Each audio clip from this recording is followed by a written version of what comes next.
She thought Ranger was bothered by the new SAM machine. She was reading the situation through a framework that was almost right, but aimed at the wrong thing entirely. Alicia Drummond counseled middle school students.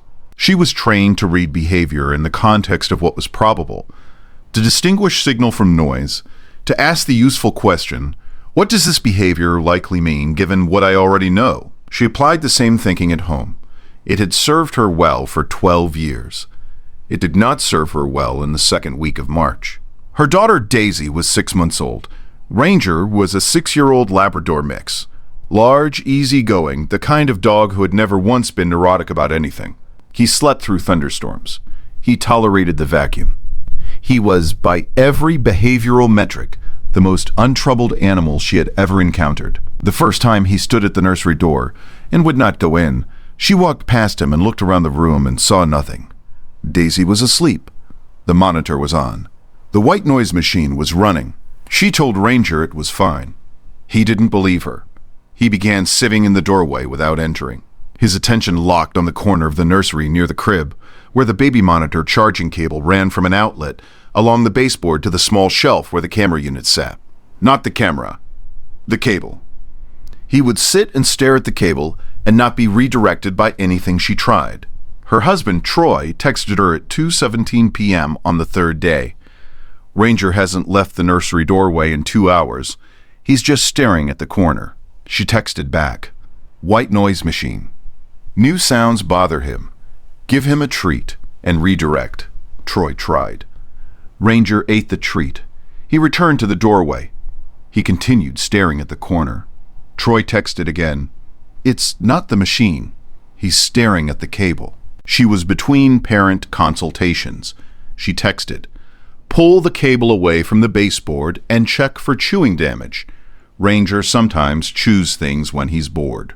If you stay for stories about what animals sense before we do, you are in the right place. Subscribe so you don't miss the next one. Troy pulled the cable from the baseboard. He sent a photograph. The cable was not chewed. It was frayed. 3 inches from the outlet, where the cable had been pressed against the baseboard's corner edge for 4 weeks, the outer insulation had worn through, and the underlying wire was partially exposed. When Troy pressed the cable slightly, he saw the faintest visual irregularity, a discoloration at the exposure point. Heat damage to the carpet fiber directly beneath. He called her immediately. She stepped into the hallway for the call. He said, the wire is exposed. I think it's been hot. The carpet under it looks scorched. She asked him to describe it. He described it. She said, unplug it right now. Don't go back in the room. The electrician who came that afternoon described it as an incipient fault, an insulation failure that had been building heat at the exposure point for an indeterminate period, probably between 1 and 3 weeks. The carpet fiber directly beneath showed thermal degradation consistent with repeated low-grade heat exposure. The outlet itself showed the beginning of thermal stress on the plastic housing. In a wall cavity rather than an open space, this failure mode progresses from degradation to ignition. In a 6-month-old's nursery, with a baby asleep above it. Has your dog ever done something that made no sense until it was the only thing that made sense? Tell us in the comments. These stories deserve to be heard.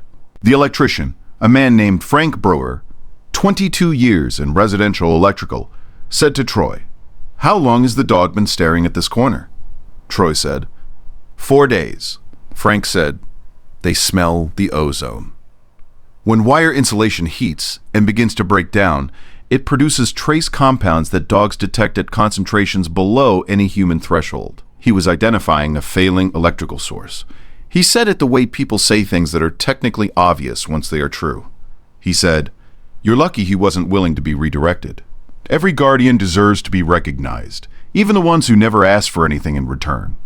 If stories like this matter to you, subscribe so you never miss the next one. A new cable was ordered. The outlet was replaced. A cable management channel was installed along the baseboard so that no wire would contact an edge again. Ranger was allowed into the nursery the following evening.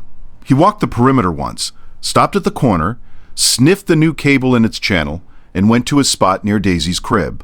He did not look at the corner again. Whatever he had been reading, there was gone. The next story is about a dog who knew something was wrong with a sleeping newborn for an entire week before the pediatrician found what she had been trying to tell them.